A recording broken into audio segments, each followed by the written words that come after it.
for Blues Tuesday? Yeah. All the money that's collected from that goes to a scholarship that one senior will get. So it's normally like, I think, around $500–600. Because it's for this semester to be about $34 for the year for each staff. So it adds up quick. This is where we finished yesterday, yes? Okay. I think we feel pretty comfortable with these now, or at least seen them again, understand how they work. Yes? Okay.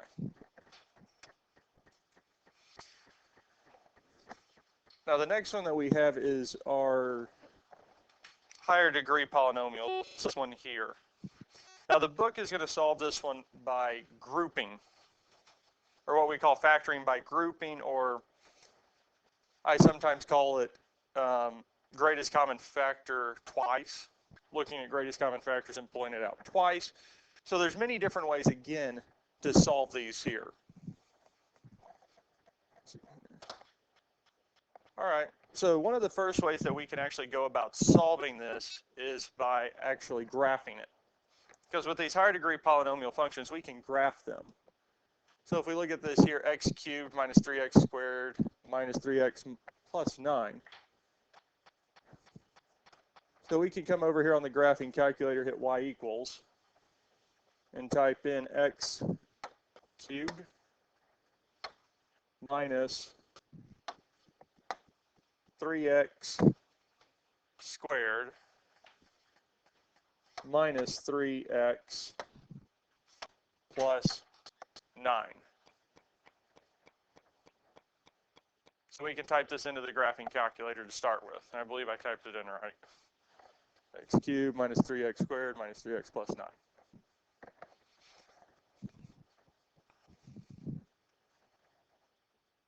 And then what we can do is hit graph.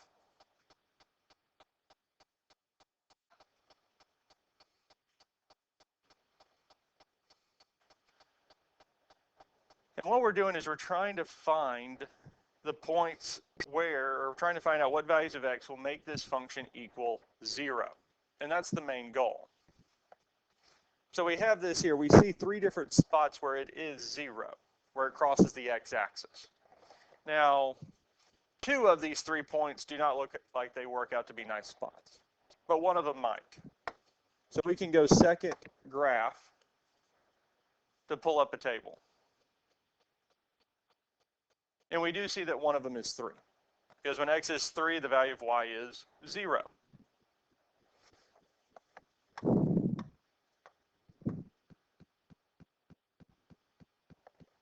And we can scroll up and see that that is the only spot where we do have a nice 0. The rest of them look like they're going to be decimals or fractions.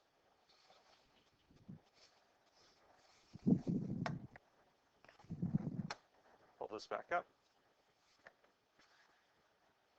Now, what we can do to solve this here as well, okay, let me back up. Now, the reason that we graphed it is we were graphing in hopes of finding 3 solutions. Now, I didn't mention this yesterday, but the degree of the polynomial will always be the same as the number of solutions. Since this is the degree 3, we should expect 3 solutions. The ones that we had yesterday, where we had degree 4, the biggest exponent was 4, we had 4 solutions.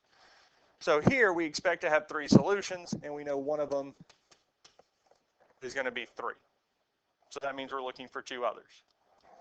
We know that we will have real solutions, but most likely they're going to be either rational, a decimal or a fraction, or irrational, a non-repeating, non-terminating decimal number. So what we do here is there are a few things we can do. One of them is factoring by grouping. We look at the first 2 terms and the last 2 terms and see if there is a greatest common factor that we can pull out. And we look at x cubed minus 3x squared. Well, there is a greatest common factor of x squared. So what we can do is we can factor it out.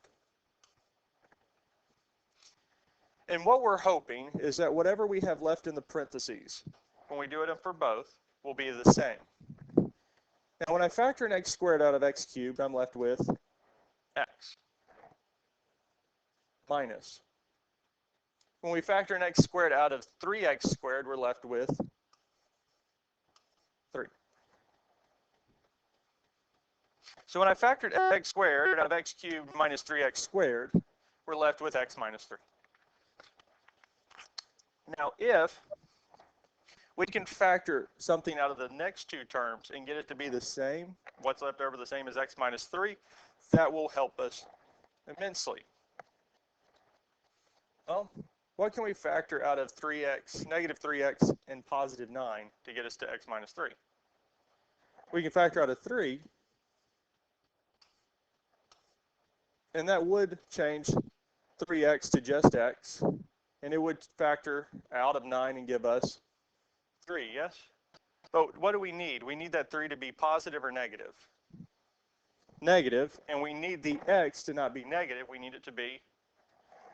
So to make this work, I need to not just factor out a 3, but we need to factor out a negative 3. Because it will change the negative 3x when we factor it out to positive x, and it'll change the positive 9 to negative 3.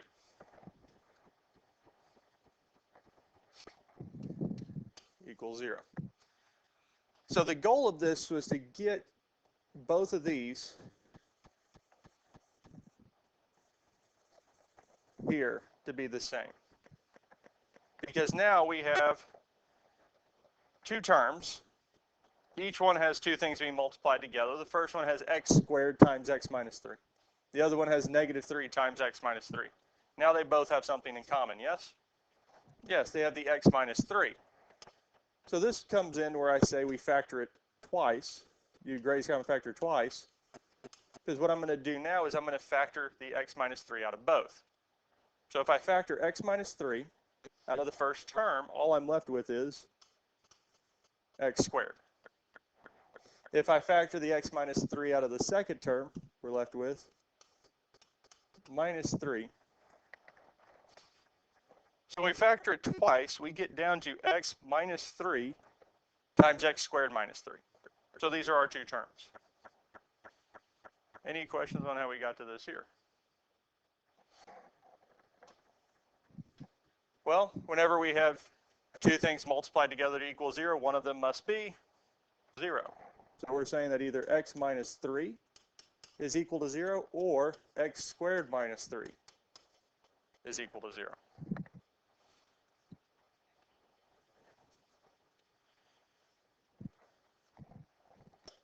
Now we can solve the one on the left first by adding 3 to both sides, telling us x is equal to 3. Well, we already knew that, yes? Because that's one of the solutions we found by graphing. Now the other one we have is x squared minus 3. So we did several of these yesterday. We could solve it by factoring. If it will factor, and well, unfortunately this one won't factor because we need it to be a difference of perfect squares. X squared is a perfect square, but 3 is not. So that doesn't work. We can use completing the square, which wouldn't work as well because we don't have a middle term, but we can use the square root method. We can use the square root method because, well, indeed, there is not a middle term. So the first thing we can do is add 3 to both sides, which will tell us that x squared is equal to 3. Then the next main step is to square root both sides, telling us x is equal to plus or minus the square root of 3.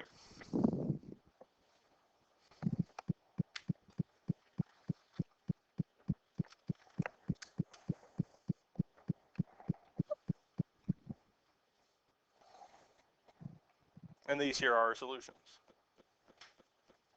Questions on any of these here? Now we could have gone about using long or synthetic division to solve this once we got the one solution, to simplify it down and work it from there, because that's how we can do most higher degree polynomial functions.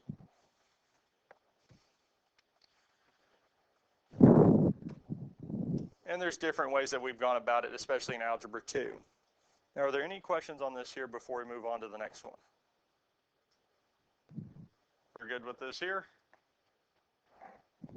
Now, one thing I will say with grouping, whenever you're using grouping, there needs to be an even number of terms. So we can actually simplify it down. 4 is the smallest one that works because I can do 2 and 2, and we can go down from there. If we had 5 terms, so a 4th degree polynomial function, grouping won't work. As if we tried to group it in groups of 2, well, I'll just go and put x to the 4th here so we can kind of visualize it. Because I could group these here, and then 9 is left by itself. There's no real easy way to group a group of 5 terms. So always we're looking for even numbered groups. So 6 is the next one that we can have. So a degree 5.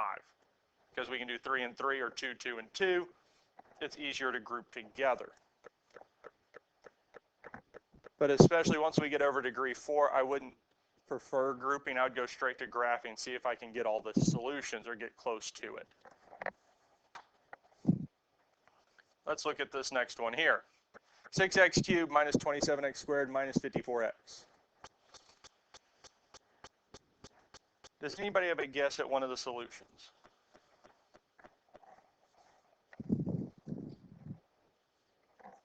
Zero. Do we have a constant term? No, because our constant term would just be a number. So if I plug 0 in for every x, the entire equation would become 0.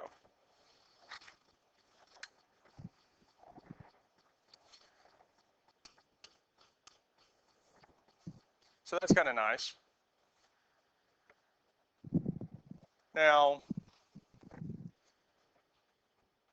the next thing we can look at, because again, there is no constant term, is doing greatest common factor. Whenever I come across these solving-wise, if there is a greatest common factor we can pull it out. It's going to make it easier to work with.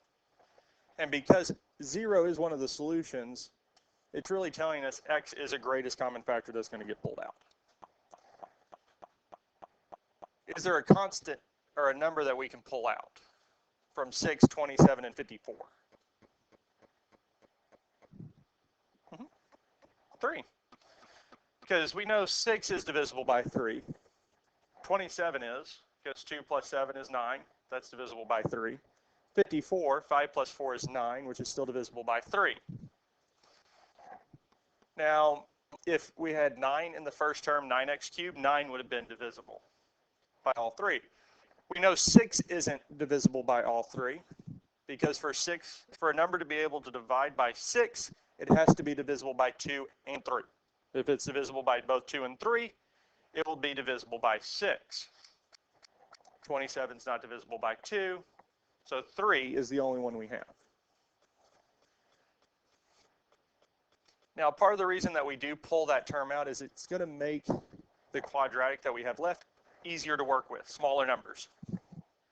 If we factor 3x out of 6x cubed, we're left with 2x squared minus 27 divided by 3 is going to be 9. X squared divided by x, we're pulling it out, just gives us x. Minus, this here is going to be 1. 8 equals 0. So we have this here. So this is kind of helpful because, again, we took it from a cubic function down to a linear and quadratic. Well, the linear term is, again, two things multiplied together equals 0. 3x equals 0, or 2x squared minus 9x minus 18 is equal to 0. So we have these two here. Now we already know for 3x, 3 times x equals 0. Well, x has to be 0.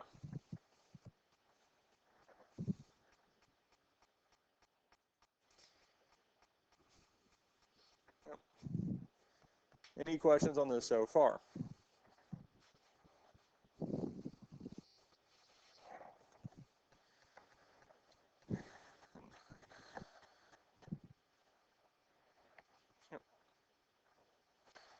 Now there's different ways we can go about solving the quadratic.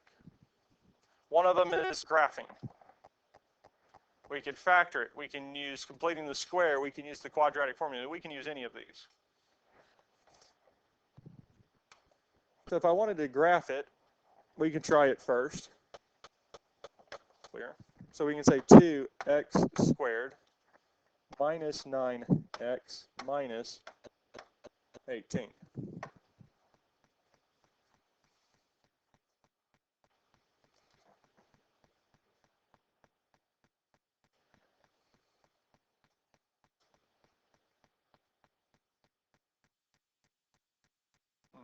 Yep, that's right. Because what we're hoping to find is two whole number solutions. Or solutions is what we're hoping to find. So what we can do is hit graph and wait for it to trace, and we have this here. Now it does look like it crosses one of the x values at a whole number, or a natural number, and we can look at it a little bit closer by saying second table, and we do see down here that 6 does give us a value of 0. So 6 is one of our solutions. Now we do have another solution between -1 and -2. I believe we did go over this in Algebra 2, but when we think of a graph, the y value at the x-axis is 0, yes?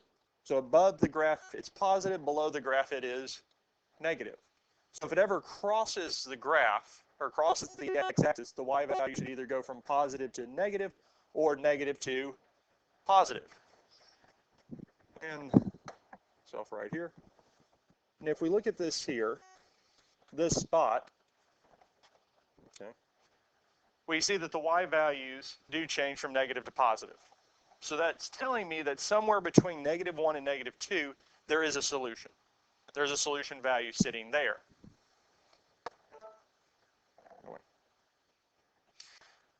And I believe in Algebra 2, we mainly just jumped into, for these higher degree polynomials, doing synthetic division, working from there, or going about graphing it another way. So if you do have the calculator out, probably most of you already have this typed in, yes?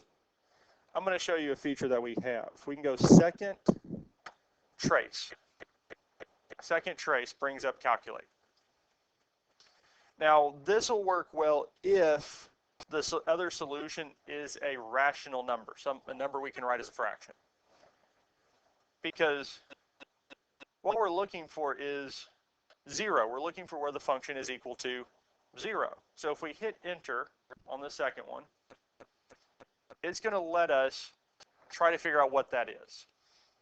Now the first thing it's asking for is a left bound. It's wanting us to trap or tell it where the 0 should be located. So if we hit the left a few times, you should see an arrow or kind of a little X show up. So what we want to do for the left bound, we want to move it to the left of the point where it crosses the x-axis. So in this case, we'll be above the graph, or above the x-axis. And once we get there, we'll hit enter, telling it that that 0 is no farther than this here. The next one is the right bound. So we'll move to the right of that 0 and hit enter. So what we've done is told the graphing calculator somewhere between these two lines, the graph crosses the x-axis. Now at this point, it's telling you guess. It's saying you can guess to see what the number might be, but for us, we're going to say, no, we don't want to guess. We want you to tell us. And it says here that the 0 is -1.5, or -3/2 would be the answer.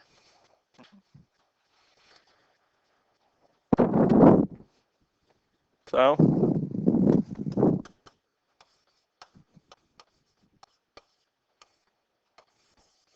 and these here would be the solutions. Main reason I don't show that too often in Algebra 2 is because this only works if we get these nice rational solutions. If we'd have tried it on the last one, it would somewhat work, but you would have to recognize what the square root of 3 is as a decimal. So then it's almost go and guess and check to see, is it square root of 3, is it square root of 5, 7, figuring those out. We could have graphed, or not graphed this, but we could have factored it. I have a feeling that's what you went on and did. And if we did factor this, we would have gotten 2x minus, see here, it wouldn't be 9. 2x minus 3, or sorry, plus 3, and x minus 6 equals 0 would be the two factors. Make sure to, yeah. Because here 2x times negative 6 would be negative 12x. 3 times x would be plus 3x, which would give us negative 9x. Then we would do 2x plus 3 is equal to 0. X minus 6 is equal to 0. Minus 3 minus 3. 2x equals negative 3. Divide by 2, x is equal to negative 3/2. Add 6 to both sides, telling us x is equal to 6. So we could have graphed or factored it. No, that's the same thing. Yeah, because luckily with multiplication we can multiply in any order. So the ordering at which we do it doesn't matter. Because again, you got the same two results. Any other questions on these here?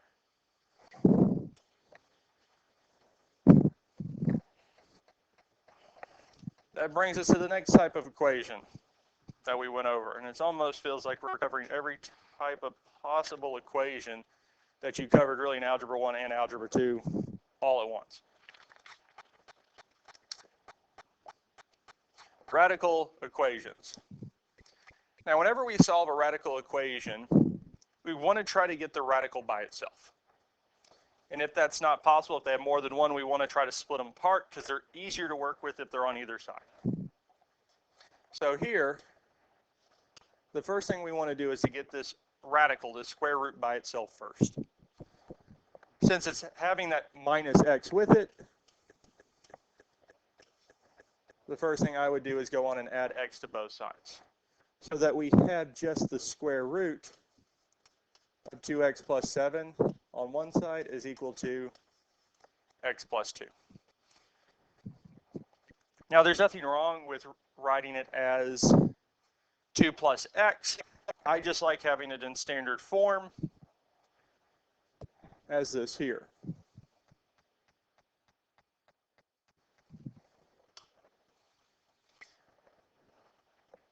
How can we get rid of a square root? We can get rid of it by squaring. So we can square both sides.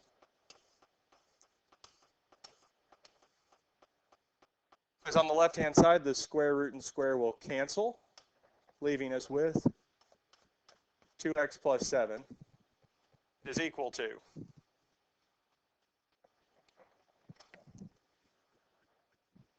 Now on the right-hand side, we have x plus 2 squared, which is really just telling us that we have x plus 2 times x plus 2. It's multiplied by itself. And we're going to have to distribute this out. We're going to have to multiply this out.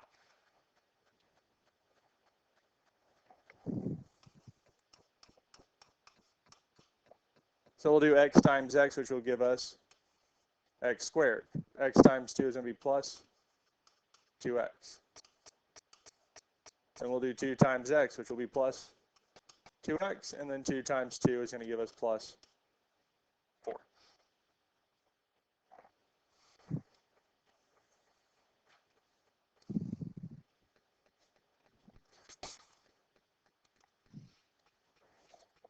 We can combine like terms.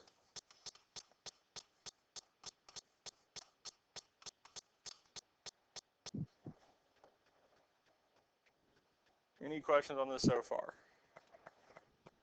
Now we need to get everything on the same side, yes? Because we'll need to subtract 2x from both sides. we'll also need to subtract 7.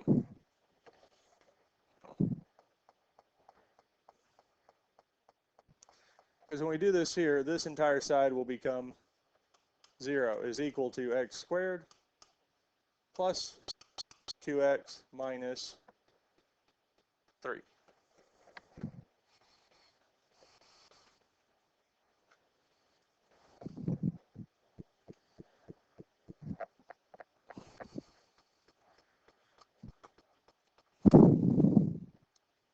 Now we just need to solve this quadratic. Do you all want to factor it or graph it? Factor. So we'll have our 2 sets of parentheses with 3 spaces. Since the 3 is negative, it means our signs are going to be opposite. One's going to be positive, one's going to be negative. Now, which set of parentheses we make positive and which one we make have the negative doesn't really matter. You just need to pick one. Now we can look at the factors of x squared, which is x and x. Those are the only factors. And since they're both going to be positive, it really doesn't matter where we put them. Now the factors of 3, well, are 1 and 3. So we need to decide which one's going to be positive and which one's going to be negative. So do we want the 3 positive or the 3 negative? Positive. Because the middle term is positive, so we most likely want the bigger term to be positive. And since the first term, we just have x and x, we don't have to worry about the multiplication that comes involved when finding the middle term. And it works out that these are actually the 2 factors. So now we just need to set each one of these equal to 0 and solve.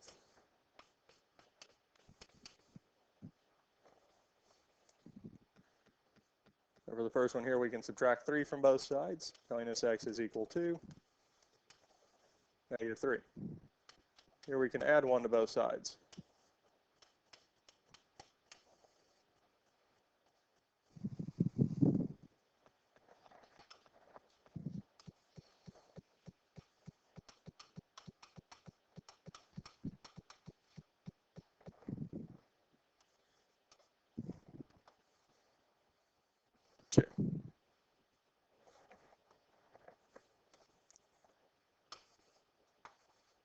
Okay.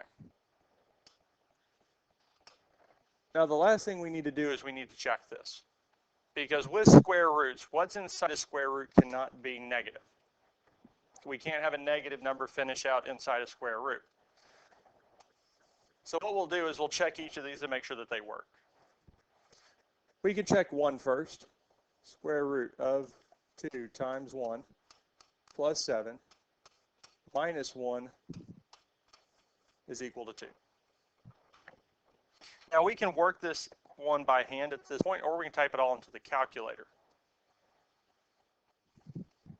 Because if we did this by hand, 2 times 1 is 2, plus 7 minus 1 is equal to 2.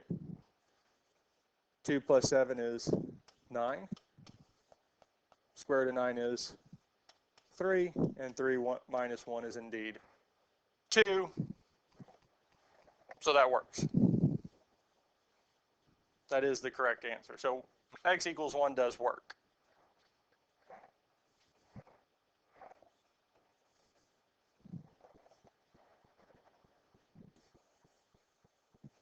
Okay. Erase that here. Erase the 1. Erase the 1. Because now we're going to try -3. 2 times -3 is going to be -6. Plus 7, negative and negative make a plus 3 is equal to 2. -6 plus 7 is going to be 1. Well, the square root of 1 is 1 plus 3 equals 2. We know that's not true because 1 plus 3 would give us 4, not 2. So x equals -3 would be what we call an extraneous solution. It's a solution that does come out when solving, but does not work in the original problem. So the only solution for this here is x is equal to 1.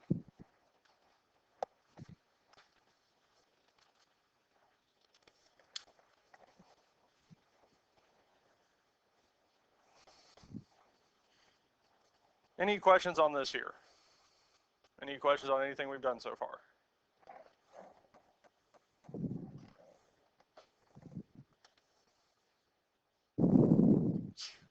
Bless you.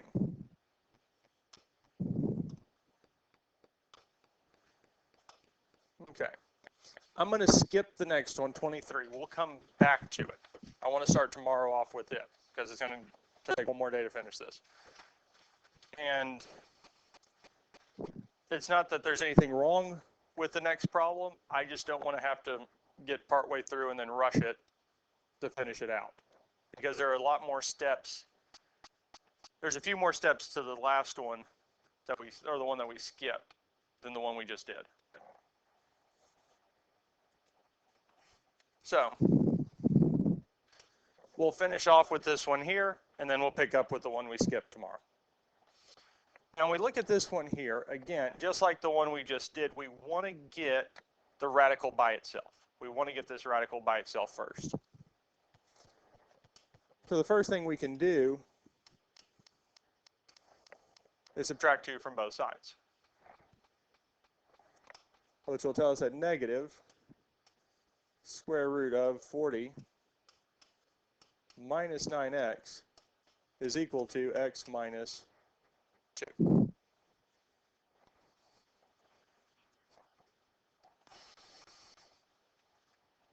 Is the radical by itself? No. Now at this point we can divide by -1, we can multiply by -1. It really doesn't matter which one we can do. We can do one or the other. And when we do that, the negative and negative with the square root will go away, leaving us with 40 minus 9x. When we multiply through on the other side, we'll have negative x plus 2. Is the radical by itself now? Yeah. Since the radical is by itself, we can square both sides, which is nice because with the radical, they will just cancel out, telling us that we have 40 minus 9x is equal to. Well, really, this square is just telling me that I have this being multiplied by negative x plus 2, yes? I'm doing this here because I think, like y'all, if we don't have to rewrite this again with it as it's 2 and then multiply it, it's kind of nice. Because really, we're just doing this distributive property again. Negative x times negative x will give us positive x squared. Negative x times positive 2 is negative 2x. 2 times negative x is negative 2x. And 2 times 2 is going to give us plus 4.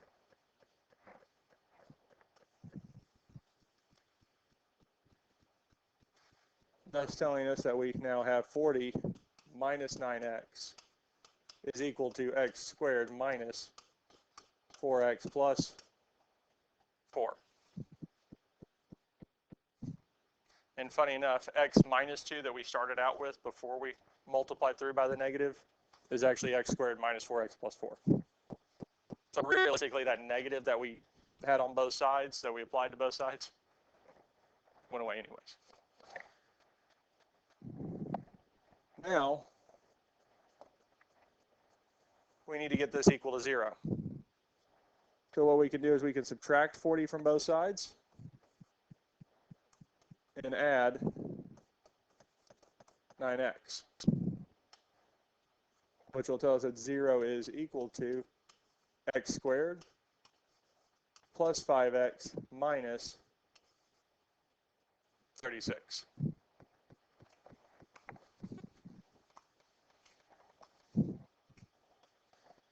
Any questions on this here?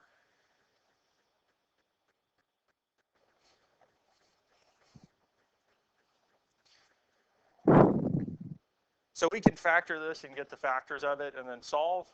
We could also graph it.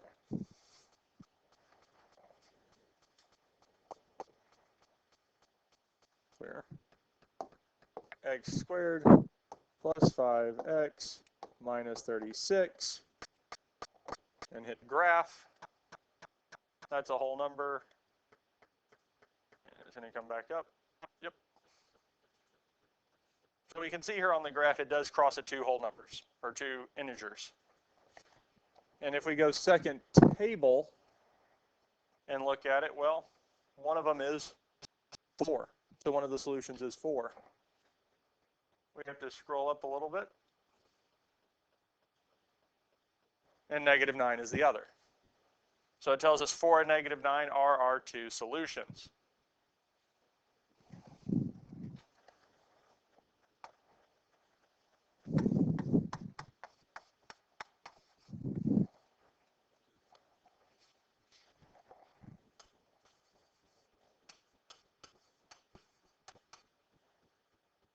That's 9x.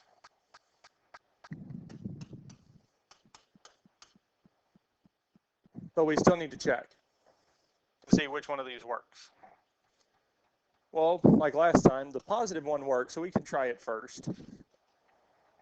So we'd have negative square root of 40 minus 9 times 4 plus 2 is equal to 4. And again, you can type the whole left side into the calculator to see what we get, and if it comes out to be 4, then we do have the correct answer. If we do this by hand, 9 times 4 is 36, plus 2 is equal to 4. 40 minus 36 is 4. Square root of 4 is 2. So -2 plus 2 is, well, 0, and 0 does not equal 4. So incidentally, 4 does not work. So we'll see if -9 does.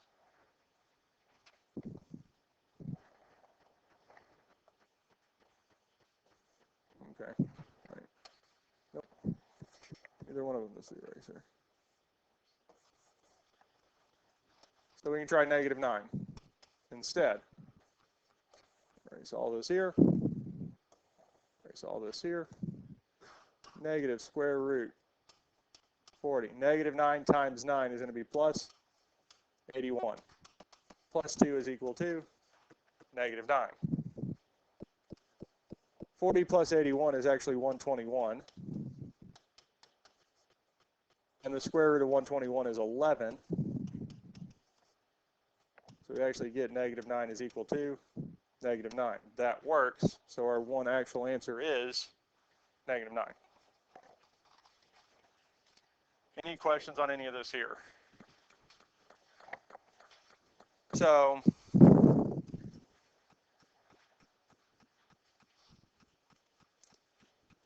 I'm going to show you one more thing. Probably the bell's going to ring before I finish showing you this, and you probably might not like it.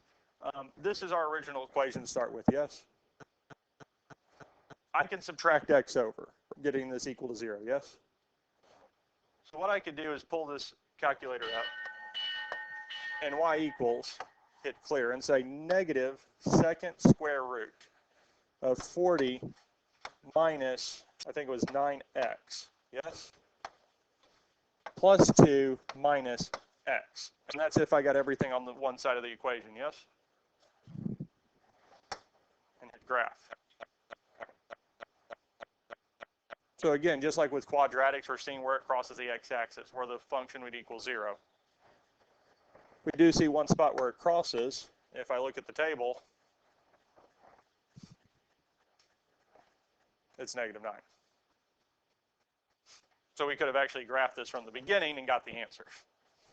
So